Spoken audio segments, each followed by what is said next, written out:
East of the Mississippi, it's the panfish that are the gateway that get people hooked on fishing. But here in the West, it's the rainbow trout. And we're going to talk about the easiest ways to catch rainbow trout on this episode of Fishful Thinker, the podcast. I'm Chad LaChance, and you're listening to Fishful Thinker, the podcast. All things fishful, all the time.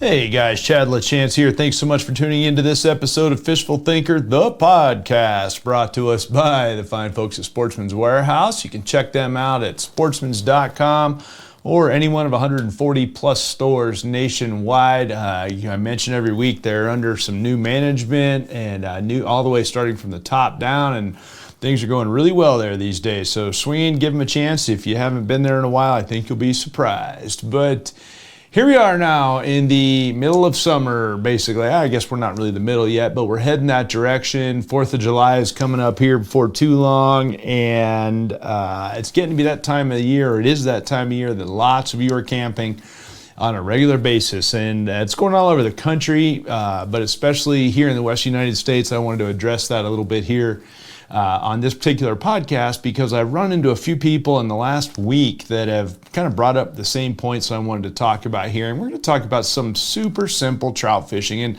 I know some of you are going to turn this off immediately because, I'm above that, I don't do that, I already know how to catch trout, whatever the case might be. And I get it. I totally understand that. I wouldn't expect that anybody's going to listen to all of these podcasts anyway.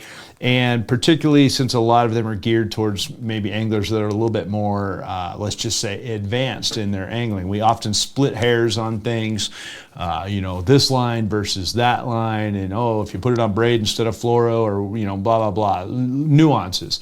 In this case, I really want to address the simplest ways to go about catching trout, because every time I do something really simple and put it on TV or YouTube or our social content, I get the most feedback, or the most good feedback. And the only negative feedback I get are by my hardcore anglers that think that that's beneath me. Well, first of all, let me throw out there one thing. I could not care less how you angle. You can angle with a cane pole and a worm, or you can angle with a $1,000 fly rod and a bajillion dollars in gear on and all that, or anywhere in between. I don't care. I don't care if you've got a bass boat, or if you got a walleye boat, or if you sit on the bank and drink beer while you fish. It matters not to me one iota. And no, I don't believe any style of angling is above or below anybody else. As far as I'm concerned, as long as you are ethical in your angling and legal, I want to point that out, we can be friends. I don't care from there what goes on. And so having said that, if a few of you turn this off because, or even a bunch of you turn this off because your skills are above this one, then so be it. But I do think that even if you're a regular trout fishing guy, there's a couple nuances that you might be missing and that will help you deal with catching trout in more situations. And I want to address some things that I believe are myths as far as catching trout, and things that I believe are very fundamental. So where I live, trout are pretty much everywhere. The reservoir in my backyard, they stock them by the tens of thousands. It is not the primary species in the reservoir, but they stock rainbow trout by the ton, and they do it all over the state. Colorado's got, I think right now, 19 fish hatcheries online. Colorado Parks and Wildlife runs, and I think 16 of those produce trout. So that should give you some idea how many trout we produce.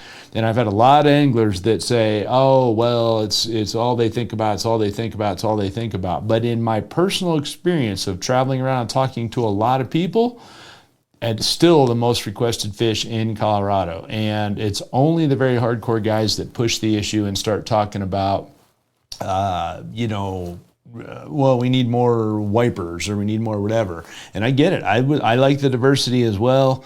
But understand that trout basically don't reproduce in any of the reservoirs in Colorado. And I mean like any of them. There's a very small reproduction or recruitment rate that happens, and it's tiny. And so if they didn't stock trout, there wouldn't be any trout, versus something like bass, where They will recruit themselves. Walleyes, bluegills, all of the warm water species will recruit. So we don't need as much stocking on those, and they're not typically harvested as fast in some cases, like as in the bass. So the fact that Colorado Parks and Wildlife produce a bajillion trout is twofold, because they don't reproduce on their own, and I'm not going to get into the nuances of why they don't, but I've had that discussion with a lot of biologists over the years and toured a lot of fish hatcheries, and have a pretty good idea of why they don't, but that's not for this podcast. The reality is they don't, and that's all that you need to keep in mind. And two, they're the most requested species by a large margin. And three, they're the only species that statistically shows up that people travel here to fish for.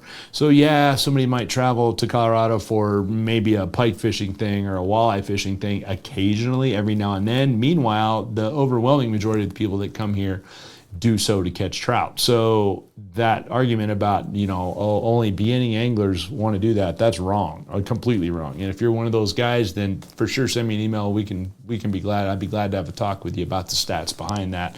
And I've done that from the top down with Colorado Parks and Wildlife. So at any rate, enough of all that politics. Trout fishing. This time of year, everybody going camping. And I can tell you that because the campground across from my house, a quarter mile over right here, is full all the time. And a whole bunch of people are standing at their campsite, casting out and hoping for a fish or two to bite. And that's going on everywhere, all around the state. And the high country's opened up, all 42 of the state parks. I think 39 of them have trout fishing, or 36 of them maybe. It's a busy thing. And so a lot of people are out trout fishing. And so I wanted to talk about some of the things that are a little bit myths and ways that will help you stay more consistent overall. And the first one is one that has been hugely surprising to me. And when I say it's hugely surprising, I mean like hugely surprising, because in all the years I've been doing videos, which is going on 20 at this point, the most popular pure fishing videos that I have done, surprisingly, some of my cooking videos have done better than my fishing videos as far as sheer number of views. The most popular, by a large margin, fishing videos I've put out were fishing active power bait for trout. And what do I mean by active power bait? In this case, we're talking about dough bait, right? So a little jar of bait that is moldable into whatever shape you want, comes in a bajillion colors, with some with sparkle, some without, some with mixed colors, some with different flavors. You can even get one called Tequila Sunrise with a gulp worm in the bottom of it. I mean, at the end of the day, you can get in power bait in all different colors. And the traditional American way to fish it is to make a ball of some sort out of it, a little wad of it, and put it on either a snelled hook or a treble hook, and either cast it out with a weight and let it just barely float up off the bottom, or put a split shot on it and put it under a bobber and throw it out that way, and let the sinker, the split shot, hold it down, and then the power bait will go from there. It's important to note that power bait floats. So as long as your hook is not too heavy, it will float up depending on exactly how you have it rigged. So if you have it under a bobber, your split shot needs to be fairly close to it, or potentially a small jig head, which is how I would recommend if you're going to put it under a bobber. But here's what I'm going to tell you. Don't do that. Don't throw your power bait out and just let it sit there. Can you catch fish doing that? 100%. Yes, you can. Are you at the mercy of the fish cruising around? 100%. Yes, you are. Meaning that you have to sit there and wait for a fish to locate your piece of power bait. In certain areas where there's lots and lots and lots of trout that have been stocked, well, that's not too difficult for them for you to get that in front of some fish, because there's a bajillion of them. But if there's not a bajillion fish, or maybe you're at a place when you're looking for some bigger trout, if you just sit and wait for them to come to you, first of all, you're at the mercy of them, and I don't have the patience for that. Second of all, here's the big negative on that. And this is where power bait gets a bad name. And I get it. I totally understand it. As a catch and release angler, a static piece of power bait, or a static worm, or a static cricket, or anything else that is naturally or basically naturally food for them, has a high probability of being swallowed, as in like 80 or 90% probability of being swallowed before you know that the fish has even bit your bait. And in that case, you are not going to be able to release that trout. And I can't tell you how many trout float in behind my house every year with 4 inches of line sticking out their gullet where somebody cut it off and they died anyway, and they came floating in behind the house, and the eagles eat them. And that's not necessarily obviously a good thing for a fishery or anything else. So my first thing is, if you're gonna fish bait that way, be it power bait or a night crawler or whatever, salmon eggs being another one, plan on eating fish, because you're gonna. If you deep hook them, just eat them. There's no point in trying to release them. They're not a very durable species, and they're gonna. But what that does is mean you're gonna limit out in a hurry, and you can't legally keep fishing. And if you're an angler that's going to cut line off and catch trout all day long and keep cutting line off and throwing them back, then we can't be friends, because that's not ethical angling. That is not being healthy for the fishery. And if you pull on that bait to get it out and try to pull on that hook, I don't care what condition that trout was in when you landed him, he's going to die. So I'm gonna recommend you don't use static bait of any kind. Static meaning it's just sitting there, particularly if the rod is unattended altogether, like leaned up, which I commonly see. Now, if you're gonna do that, here's my trick for this, and this is a good trick. It works very well. Get yourself some small circle hooks. If you're not familiar with a circle hook, look it up. You send me an email, whatever, I will show you. A circle hook is a fantastic way to hook fish in the mouth that on an unattended line. It was invented for that reason. It was invented for long lining. As I understand it, a circle hook was invented for long lining tuna in the open ocean, where they string basically a big trout line. Catfish anglers also use them for the same reason. And what happens is the hook's almost a closed circle, so it doesn't hook anything until the fish swims away with it. So even if he swallows it, it will pull out of his gullet because the hook point is protected. But when it gets to the corner of the mouth as he's swimming away, or the lip anywhere, that corner will rotate the hook around and you'll catch them. You're not going to catch as many as you catch with the treble hook, I'm not going to lie, but you're going to catch most of them. And in that case, you're going to be able to release all of them. And therein lies the blessing of that technique, or the bonus of that technique. So get a small circle hook. Better than that, though. And if you want to do that, I fully get that. That's a good way to do it, and it's a good way to do it for junior who's not going to potentially be able to set the hook, something like that, or if you're going to leave the rod unattended completely while you're doing other things. Here's a better way.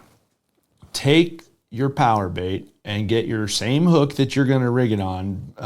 It could even be your little treble hook, although my recommendation would be a small bait holder, quote unquote, style straight shank or down eye hook. Whatever size you use, take the same power bait you already use, potentially even the same rig with your sinker and all of that, only mold your power bait into a shape, and then take that shape, almost any shape really. I've played with it a lot in the 2 years since I learned this technique.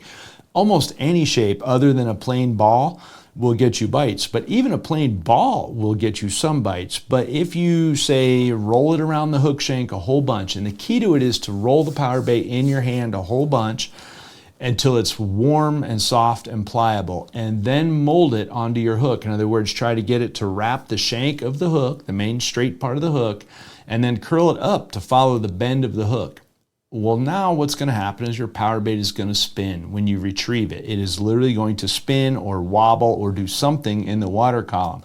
And the key to it is this: you throw it out, let it sink, and wind it back. And somebody's going to immediately say, it won't stay on the hook, it won't stay on the hook. Okay, I've done it a lot for 2 years. Yes, it will. You have to mold it in between your hands a bunch so that it gets warm and pliable. Mold it on your hook then, and then stick it in the water for about 30 seconds right in front of you and just let it cool off. Anywhere that's got trout is going to have cold enough water to do it. As it cools down, it will basically harden around your hook, and it will stay on there very well. It's not going to stay on there for 100 casts, but it'll stay on there till you get bit. And there's been quite a few pieces where I've been able to make 20 or 30 casts, which means I'm not around fish, because if you're around them, you're going to get bit. So making it a mobile presentation, active power baiting is what I call it. And just between you, me, and the fence post, there's some new products that are coming out specific for that. And the technique was basically perfected in Europe. where they fish small stocked ponds all the time. And those trout, they want to be able to release them all the time. So they figured out that if we retrieve the power bait, they won't swallow it because you're going to know it got bit. So another knock is going to be, oh, well, wait, now I have to stand there and man my fishing rod. Well, yep, you do. You have to be more active in this deal. That's why it's called active power baiting. But here's the thing. You're going to catch more fish, and you're going to catch more fish because you're going to be able to draw them to your bait. And I could get complicated and give you a whole bunch of other things that you could do with your power bait for active power baiting in terms of putting it as a trailer behind your favorite spoon. Maybe you happen to like to throw some kind of a spoon. I throw a Berkeley Splinter. You may throw a Castmaster or a Daredevil, whatever kind of spoon it is that you like. Tie a dropper off the back of your spoon about 18 inches long, put your little hook on there, unweighted hook, and then mold some power bait on it like I just talked about in whatever kind of shape that will make it wallow or spin, and then throw your spoon. And then what you'll find is you'll catch more of them than you will on just the spoon, because the spoon will draw the fish in just the same as it does when you're retrieving it. Only a whole bunch of them, whether we like to think about it or not, don't bite the spoon, but they will grab that power bait that's right behind it.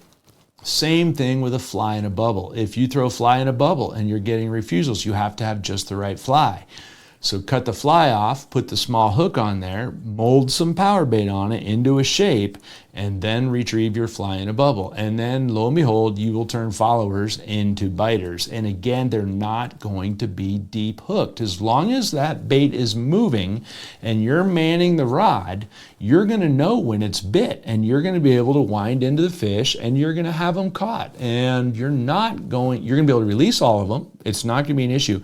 At this point, I still have not deep hooked a trout doing exactly what I'm saying. And the faster I retrieve it, the even more of them that I catch, and the more of them that are, or the farther around the outside of the mouth they're hooked, I should say. And so it's even easier. I don't get any that are even hooked in the roof of the mouth. They're all caught in the lips.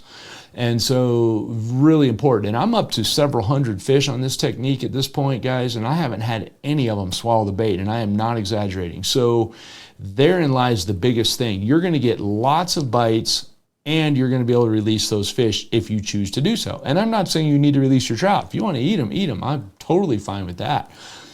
And if you're going to do that, fish however you want. But if you want to be able to release them, retrieve the power bait. And this is about the easiest way I've ever seen to catch trout. And stocker trout especially, the more fresh the stockers are, when they're still 10, 11 inches long, they will maul this technique, absolutely maul it. And if you get followers that are following it, just speed up or slow down just a tiny bit. Don't stop it, just slow down a tiny bit. Or speed up even better, and you'll get more of them to bite. And like I said, speed is typically your friend. So as long as it's moving continuously along, then you're fine. If you need it to be tighter to the bottom, then put more weight on it. If you want it to be higher in the water column, or the water's not that deep, put less weight on it. If you want it to be really high in the water column, put it on a floating bubble and retrieve it that way. Regardless, it's very, very effective way to catch trout in a variety of situations. So that's the first thing I want to throw out there. If you're camping and there's a bunch of stocker trout, or you're taking the kiddos out, or you're going up to the high country somewhere and it's legal to throw bait, if you throw power bait in your favorite colors with your same favorite hook and your split shots and whatever, and you mold it and retrieve it, you're going to catch a lot more of them. So let me throw that out there. So we're going to move on from power bait. I think I made my point there. There's several really good videos on the YouTube channel about that. If you look that up on the Fishful Thinker YouTube channel, there's several videos there. Also on the Fishful Thinker TikTok channel, of course, both those at Fishful Thinker, including how we mold the bait and things like that. So let's move on from that at this point. The next thing is kind of a myth, and I had a discussion with a guy just a little bit ago on the phone. He called me, wanted to book a guide trip, and I'm not doing those anymore. I retired from that. So then he wanted to know how to get his kids to catch fish, and they are going to go catch some trout. And the first thing he said, he's like, well, I like to throw the smallest rooster tail. Okay, that's fine. But his next question is, I can't throw it because of the wind, so now I don't know what to do. Okay, well, that's easy. Throw a bigger rooster tail or whatever lure it is. The myth being it has to be teeny tiny to catch trout. If I had a nickel for every trout I caught on baits that were nearly as big as they are, I could retire and just go fishing. It's very, very common that when I can't get trout to bite or the wind comes up and I can't cast my small baits, all I do is just upsize baits a bunch. And if you're talking about some of the famous places in Colorado, like Antero Reservoir, let's talk about, famous for its big trout. The biggest ones I've caught in there have been on big baits, not little baits. And in fact, when I get little baits going, I catch fewer fish altogether. So upsizing your inline spinner, your spoon, your hard plug, if you're retrieving some sort of a hard plug, anything like that can help you a whole bunch. And the overwhelming vibe I get whenever I'm working at International Sportsman's Expos or other things like that, in front of a crowd, in other words, everyone wants to throw teeny, tiny stuff on little teeny, tiny rods for trout. And I don't know if that's perpetuated from the fly fishing industry or how that's gotten to be the case. But even in a tank, I was doing a demo at International Sportsman's Expo one time, and I threw a 10-inch Berkeley power worm into a tank full of 10-inch to maybe 20-inch trout. Well, all I had to do was retrieve that 10-inch power worm, and they would swim right up behind it and try to suck it down like a spaghetti noodle every time, even though it was as big as they are. And that particular demo tank, for a whole week that I was there, 4 days that I was there working that demo, as long as I retrieved baits, they would bite almost anything I wanted. And as soon as it was static, they would not. And somebody's going to say, oh, well, they don't feed them in the tank. They don't feed them in the tank. Well, then you would think they'd swim up and eat something that was static. It's not that they're hungry in the tank. It's that trout have little tiny brains. And in fact, and I hate to say this, I'm going to say it out loud, I'm going to irritate some people here, but the dumbest fish of all, the dumbest freshwater fish at all, according to the labs in Spirit Lake, Iowa, is a rainbow trout. And it's because they have been in captivity the longest. Rainbow trout have been bred in captivity for a long time, hundreds and hundreds of years. And so doing, they've bred the intelligence right out of them. And so they're gullible. And that's a big part of how you catch trout, particularly trout that are straight stockers that haven't been dealt with a whole bunch. They haven't been caught and released a bunch, let's put it that way. Don't get me wrong, there's some trout in some heavily pressured water that seem to be intelligent, but I'll also tell you there again, it's not that they're intelligent. They're just very observant, and they've seen it before, and that they have just enough memory to remember that, no, I'm not doing that. Typically, those are areas with really clear water as well. There's been a whole bunch of times in my life where I've watched guys get refused one after the other, drifting flies over trout, and I can catch them in one throw with a great big lure going real fast. So, again, it's more a matter of giving them something to pounce on. So, a bigger bait moving faster can be a really, really good way to catch trout. And if you're camping somewhere, and just like it is right now, it's been dead calm at my house all morning. Now the wind's coming, afternoon storms are coming. The first thing I would do is upsize my bait a whole bunch and start retrieving it faster, because the fish are going to get more active, and you can do that. So next time you're looking at a wall of spoons or a wall of spinners at Sportsman's Warehouse, don't automatically grab the 16th ounce one or the 8th ounce one even. Go ahead and get some bait with some size to it. Get a lure with some size to it, and then retrieve it faster. And as a guide for the last 20 years, I can tell you that most people don't want to run. When I tell them, hey, I want this bait going full speed, they're at about a medium wind for me. And I'm like, no, faster. And I commonly catch trout trolling in my little boat at 3 miles an hour. So, and somebody said, well, why are you trolling at 3 miles an hour? Well, because that's as fast as the boat will go, or 3.5, pushing 4 miles an hour on a fresh battery. That's as fast as the boat will go. So if that's as fast as I can go, I might as well put a bait out behind the boat and see if I can catch something on my way to wherever it is I'm going. And you'd be amazed at how many times that thing will get bit. And normally I'll throw something like a flicker minnow out there, which would be like 4 inches long, and I'll troll it at 3.5, whatever, pushing 4 miles an hour, and you'll get trout, a lot of them. So it's definitely not too fast, which means if I say wind something, wind it quick.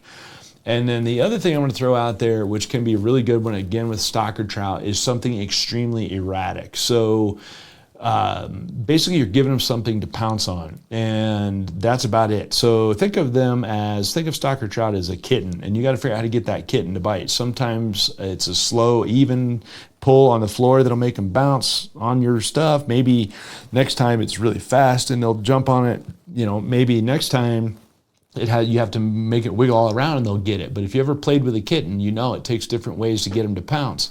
Well, it's the same thing with rainbow trout, and particularly stalker trout. So if you keep an open mind about that, you're good. So when I say something erratic, I'm saying something like a jig that you can snap, literally just snap it hard aggressively. Just pop it up off the bottom hard on slack line and let it fall back down. Pop it up hard again and let it fall.